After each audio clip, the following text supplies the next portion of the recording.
बिस्मिल्लाहिर्रहमानिर्रहीम। अस्सलाम वालेकुम। पीडीएम का जलसा इस वक्त जारी है और जब मैं ये वीडियो रिकॉर्ड कर रहा हूँ तो अभी सिर्फ पहली ही तकरीर मैंने सुनी है और उसके बाद ये वीडियो कर रहा हूँ।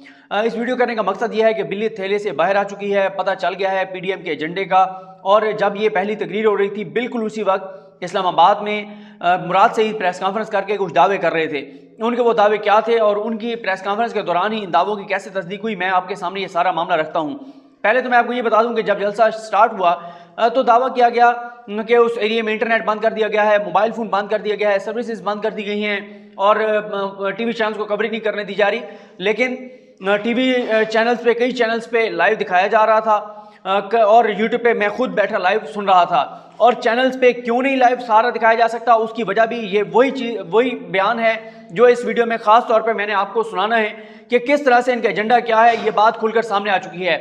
मदरसे के जो बच्चे बैठे थे सामने, उनको जिस तरह से लाया गया वो बिल्कुल जिंदा लाशों की तरह बैठे थे, तो उनको उनकी डांट टपट की गई स्टेज से कि आप ये किस तरह बैठे हैं, आप ना शोर मचा रहे हैं ना कोई जोशो खरोश है। कई बार स्टेज से कहा गया तालियां बजाएं, जो लिबरल आता था वो कहता था तालियां बजाएं, जो मौलवी आता था वो कहता था नारे लगाएं, कोई कहता था सुभान अल्लाह कहें, कोई कहता था माशाल्लाह कहें। जैसे हम अक्सर देखते हैं नात खान जो है और नकीब जो है वो बार बार कहते हैं कि जो खामोश रही ज़बान वो जन्नत में नहीं जाएगा। ये इसी तरह का मौलाना साहब के जलसों में होता है, अपने में तो खास तौर पे ऐसे ही होता है। मैंने आपको पिछली वीडियो में बताया था कि उनके अपने कारकुनान तो इस नीयत से वहाँ पर बैठे हुए हैं कि जितनी देर वो यहाँ पर बैठे हैं जलसे में, अजान हुई है, नमाज किसी ने नहीं पढ़ी, लेकिन उनको एतकाफ़ का सवाब मिल रहा है, उनको इबादत का सवाब मिल रहा है क्योंकि वो मौलाना फजलुर रहमान के सामने बैठे हैं। पहले मैं आपको एक बयान सुना दूं जो अभी शुरू में ही था, जो एक मैंने वैसे इसको रिकॉर्ड कर लिया, जिसमें ये कहा गया कि जो है ना ये कब्रिस्तान नहीं है, ऐसा लगता है हम कब्रिस्तान में बैठे हैं। क्या कहा गया ये ज़रा सुनिए। ये मैं बताना चाह रहा हूँ कि जोश व खरोश आपके सामने आ जाएगा, कितना जोश व खरोश है इस पूरे जो जलसा है उसमें। ये जी ये सुनिए। कोयटा वालों, ये हजारों का यहाँ इज्तिमा है। गुजरांवाला के बाद, कराची के बाद बलोचिस्तान में अजीम शान इज्तिमा मुनक्किद हो रहा है, लेकिन लग ऐसे रहा है कि हम किसी कब्रिस्तान में बैठे हुए हैं। यहां से आपकी आवाज बनी गाला तक पहुंचवानी है और ये पैगाम देना है कि मौलाना फजलुर रहमान के क़यादत में पीडीएम की ये जमात है, आज अज़म करती है, वचन करती है, वादा करती है कि कठपुतली हुक्मरानों को किसी सूरत चलने नहीं देंगे। अच्छा जी, आपने ये अगर हम कहते, मैंने जिंदा लाशें कहा है ना, बहुत से लोगों को एतराज़ हो सकता है। ये खुद वो कह रहे हैं कि ऐसा लगता है कि हम कब्रिस्तान में बैठे हैं, ये खुद ये बात कर रहे हैं। अच्छा, अब अच्छा ये मैं आपको बता दूं, जब फजलुर रहमान साहब खिताब करेंगे उसमें पूरा जोश व खरोश होगा। उसकी वजह ये ज़ाहिर है उनके कारकुनान आए बैठे हैं और उनके कारकुनान तो उन्हीं को सुनने के लिए आते हैं। डीजे बाट की हर जगह इस जलसे में तो पता नहीं डीजे बाट है या नहीं है। और फजलुर रहमान साहब वो पीपल्स पार्टी के जलसे में ख़वातीन मौजूद थी, रात का वक्त था।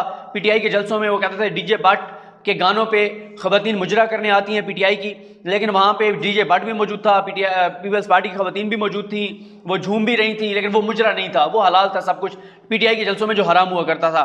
फिर स्टेज सेक्रेटरी ने जो दावत दी इन सियासी जमातों की, जो छोटी जमातें इनके दुमछल्ले बने हुए हैं, उनकी सियासी औकात ये है कि जमीयत उलमाए पाकिस्तान के सरबराह, वो इनकी पूरी जमात के पूरे पाकिस्तान में कोई 75 या 80 लोग होंगे, जमीयत उलमाए पाकिस्तान के जो सरबराह हैं ये अवैस नूरानी को उन्होंने कहा जमीयत उलमाए इस्लाम के सरबराह।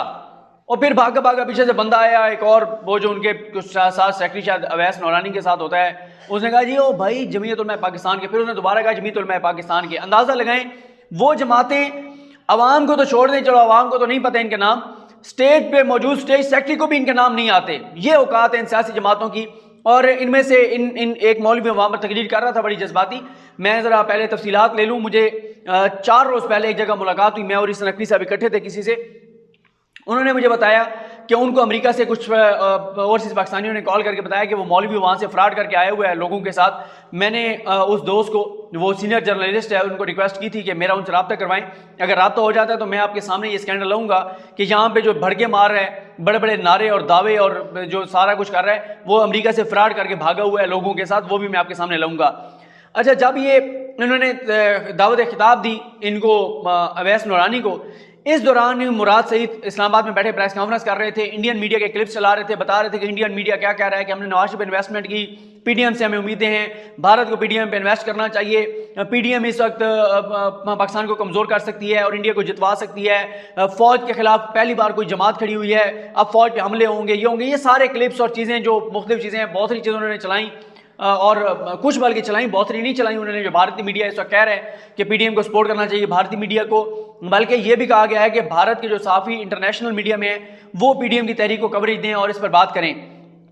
جب اچھا یہ سارا کچھ ہو گیا، مراد سے جب یہ دعویٰ کر رہے تھے تو جب وہ اویس نورانی خطاب کے لیے آئے تو سٹیج پہ بڑی مطلب وہ کیونکہ سنجیدہ نہیں لیتے نا، کوئی لیڈر تو ان میں سے کوئی ہے نہیں کہ وہ آئے تو اس کو سننے کے لیے سارے خاموش ہو جائیں، سارے آپس میں گپوں میں لگے بیٹھے تھے.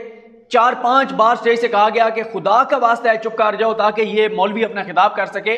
چپ بھی کوئی نہیں ہو رہا تھا سٹیج پہ، کیونکہ ان کے لیے وہ سنجیدہ نہیں لیتے نا، کیونکہ ایک ہوتا ہے کوئی رہنما ہوتا ہے نا، اس کو قد کاٹ ہوتا ہے، اس کی کوئی سیاسی اوقات ہوتی ہے، ان کی سیاسی اوقات ہی کوئی نہیں ہے. جس کی جماعت کا نام نہیں پتا سٹیج سیکرٹری کو، اس جماعت کی کیا اوقات ہوگی وہ آپ کے سامنے ہے. اچھا جی انہوں نے آغاز کیا، انہوں نے کہا حضرت مولانا فضل الرحمان صاحب کی قیادت میں ایک بات سوچ رہا تھا، میں نے کہا یہ جو اویس نورانی ہیں، ان کے جو مولوی ہیں جو ان کے ارد گرد ہوں گے، کبھی آپ ان کے مولویوں سے جا کے پوچھیں کہ کیا یہ میں ذاتی طور پہ ان چیزوں کے خلاف ہوں، لیکن کبھی آپ ان سے پوچھیں کہ دیوبندی کے پیچھے جو ہے وہ بریلوی کی نماز ہو جاتی ہے، فتویٰ کفر کا دے دیں گے، نہیں بریلوی کی نماز نہیں ہوتی. اچھا بریلوی کی نماز جو ہے وہ اہل حدیث کے پیچھے ہوتی ہے، نہیں. ان کے مولویوں سے جا کے پوچھیں بریلوی کے پیچھے جماعت ہو جاتی ہے، بالکل نہیں ہوتی. اہل حدیث کے پیچھے ہوتی ہے، نہیں ہوتی. نماز نہیں ہوتی ایک دوسرے کے پیچھے، اور ایک دوسرے کے مولوی کے پیچھے نماز نہیں ہوتی ان کے مولویوں کے مطابق، لیکن سیاسی جلسہ ہو سکتا ہے ان کی قیادت میں. کیوں ہو سکتا ہے؟ کیونکہ مفاد ہے اور ملک کو ایک ایجنڈا ملا ہوا ہے، اس ایجنڈے کو آگے بڑھانا ہے. نماز نہیں ہوتی، لیکن ویسے جناب ان کو حضرت مولانا فضل الرحمان، کیونکہ اویس نورانی صاحب کا تو مسئلہ جو بتایا جاتا ہے وہ یہ بھی ہے کہ ان کے پاس کوئی فنڈز نہیں ہیں، ہر جگہ یہ فضل الرحمان صاحب کے ساتھ آتے جاتے ہیں. اور میں آپ کو ایک اور چیز یہ بھی بتا دوں، اویس نورانی کو ساتھ اس لیے رکھا گیا ہے کہ تاثر یہ ملے کہ ایک بریلویوں کی نمائندگی ہمارے پاس ہے. کاش کبھی بریلویوں سے پوچھ لیں کہ بریلویوں کے نزدیک ان کی کیا اوقات ہے، کتنے لوگ بریلوی ان کے ساتھ ہیں، اور یہ مسئلہ کے نمائندے کہاں سے آگے بھائی جن کو آپ مسئلہ کے نمائندہ بنا کر اور اپنے ساتھ چلا رہے ہیں، یہ مسئلہ کے نمائندے کہاں پہ ہیں؟ اس بیچارے کا تو جہاں پہ بس اب میں کیا بہت سی چیزیں مجھے پتہ ہے، اب مناسب نہیں ہے کہنا. تو اب مسئلہ یہ ہے اچھا اذان ہوئی، کوئی نماز نہیں، کوئی چکر شکر نہیں، جلسہ جو ہے وہ جاری ہے. اچھا انہوں نے پہلے تو ضیاء الحق کو رگڑا لگایا، یہ بھول گئے کہ ضیاء الحق کی جو ہے وہ پوتی یہاں پر موجود ہے، کیونکہ ضیاء الحق کے روحانی بیٹے تھے نواز شریف، اور نواز شریف کی بیٹی مریم موجود ہے، اور مریم تو خود اپنے جو روحانی دادا ہیں ان کے خلاف تقریریں اب کرتی ہے. نواز شریف خود اپنے روحانی والد کے خلاف تقریریں کرتے ہیں ضیاء الحق کے خلاف، اس لیے ضیاء الحق صاحب آج کل بڑے ایکٹیو ہیں اور وہ بیانات بھی دیتے ہیں. مشرف کو رگڑا دے رہے تھے اویس نورانی، وہ مشرف جس کو بھیجنے والی نون لیگ ہے باہر. اب میں آتا ہوں، اچھا ایک انہوں نے یہ کہا کہ آنے والا وقت ہمارا ہے، اور بھائی آپ تو کونسلر نہیں بن سکتے، آپ کونسلر بن جائیں تو بڑی بات ہے. یہ ان کے ساتھ لگے ہوئے ہیں کہ ان کو انہوں نے کہا ہوا ہے کہ آپ جو ہے ہمارے ساتھ رہیں، ہم آپ کو بعد میں کوئی سینیٹر یا مخصوص نشست پہ ایم این اے یا اس طرح کا وہ بنوا دیں گے. یہ اس لیے لگے ہوئے ہیں بیچارے اویس نورانی صاحب، باقی ان کی کوئی اپنی جو ہے وہ سیاسی کوئی اوقات نہیں ہے، نہ ان کے پیچھے عوام ہے نہ کوئی بندہ ہے. اچھا اب میں آپ کے سامنے وہ کلپ چلاتا ہوں جس کو میں نے کہا کہ بلی تھیلے سے باہر آ گئی ہے. اعلان آج پی ڈی ایم کے پہلے جلسے، پی ڈی ایم کے کوئٹہ جلسے کی پہلی تقریر میں ہی مطالبہ کر دیا گیا ہے کہ بلوچستان کو آزاد ریاست بنا دیا جائے. یہ مطالبہ کس کا ہے؟ اس کے لیے فنڈنگ کون کر رہا ہے؟ اس کا حامی کون ہے؟ مجھے بتانے کی ضرورت نہیں ہے، آپ سب جانتے ہیں. اور مراد سعید کی پریس کانفرنس کے دوران ہی مراد سعید کی بیان جو ہے وہ اور دعوے اور نعرے درست ثابت ہوئے. یہ ذرا سن لیجئے. آج ملک میں 72 سال ہو گئے ہیں، ہم یہ فیصلہ نہیں کر پائے اب تک کہ ہمارے ملک میں جو وزیر اعظم منتخب ہوتے ہیں ان کو عدالتی فیصلوں سے اتار دیا جاتا ہے. 40 فیصلوں سے، جن فیصلوں کی کوئی حیثیت نہیں ہوتی، ان فیصلوں سے ان کو اتار دیا جاتا ہے اور ان کو گھر بھیج دیا جاتا ہے. اور اگر آپ ان کی بات نہ تسلیم کریں تو آپ کو پھر پھانسی کے گھاٹ چڑھا دیا جاتا ہے. یہ فیصلے آپ کو کرنے ہوں گے، اور یہی وجہ ہے اس تحریک کو آغاز کرنے کا. یہ چور، ڈاکو، لٹیرے اور غاصب، ان لوگوں سے آپ کو نجات دلانی ہے. ہم چاہتے ہیں بلوچستان ایک آزاد ریاست ہو. دوبارہ سن لیں جی. آج بلوچستان کا ماحول ایسا ہی ہے جیسے آپ کسی हम चाहते हैं बलूचिस्तान एक आजाद रियासत हो। आज बलूचिस्तान का माहौल ऐसा ही है जैसे आप किसी पसमानदा इलाके में आ गए। बलूचिस्तान एक आज़ाद रियासत हो, कौन चाहता है? भारत चाहता है, मोदी चाहता है। फंडिंग कौन कर रहा है? मोदी कर रहा है, भारत कर रहा है। और पीडीएम की तहरीक का मकसद उन्होंने बता दिया है कि पीडीएम की तहरीक का मकसद बलूचिस्तान को आज़ाद रियासत बनाना है। तो ये आपके सामने आ गया है। बाकी पीडीएम का शराजा बिखरने के करीब है। कल बल्कि आज ही कुछ देर पहले शायद सकलैन साहब ने एक वीडियो लगाई है, मैंने अभी कम्युनिटी पेज पे भी शेयर किया। उन्होंने बताया कि कल रात को एक बहुत बरहमी पर से भरपूर इजलास हुआ, बहुत बरहमी का इजहार किया गया बिलावल पर। उसमें पीपल्स पार्टी के नुमाइंदे शामिल नहीं थे, फजल रहमान और नून लीग के नुमाइंदे मौजूद थे। बिलावल पर शकूक व शुबहात का इजहार किया गया। कहा गया कि जब से बिलावल के साथ आर्मी चीफ की बात हुई है, बिलावल पीडीएम से दूर जा रहे हैं, उन्होंने ना आकर अच्छा नहीं किया, उनको आना चाहिए था। और ये कहा गया कि बिलावल शुरू से इस तहरीक को नाकाम करना चाहते हैं। पहले उन्होंने पीडीएम की सरबराही मौलाना फजल रहमान को देने पर एतराज़ किया, बाकी जमातों को भी वर्गलाया, फिर वो इस्तीफे देने पर भी नहीं आ रहे, फिर उन्होंने नवाज शरीफ को तकरीर भी नहीं करने दी, अब यहाँ पर भी नहीं आ रहे। और आर्मी चीफ से बातचीत होने के बाद वो पीछे हट रहे हैं और उनको आर्मी चीफ से मुतालबा नहीं करना चाहिए था, आर्मी चीफ से बात ही नहीं करनी चाहिए थी, आर्मी चीफ की कॉल नहीं लेनी चाहिए थी, पार्लियामेंट में बात करनी चाहिए थी, ये करना चाहिए था, वो करना चाहिए था। तो इस हवाले से और ये भी कहा गया कि जो नून लीग की एफआईआर है वो सिंध में दर्ज नहीं हुई, जो नून लीग का वो आईएसआई और रेंजर्स पर एफआईआर करवाना चाहती थी। फिर उन्होंने कहा कि बिलावल कहते हैं कि जी वीडियो लिंक से खिताब करूंगा, ये तो मजाक बन जाएगा।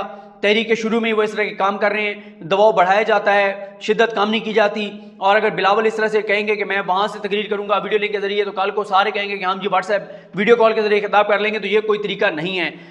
तो शायद सकलैन साहब की खबर के मुताबिक इस बात पर गौर शुरू कर दिया गया है कि अगर पीपल्स पार्टी को पीडीएम से अलग कर दिया जाए या पीपल्स पार्टी खुद अलग हो जाए तो फिर पीडीएम की तहरीक का मुस्तकबिल क्या होगा।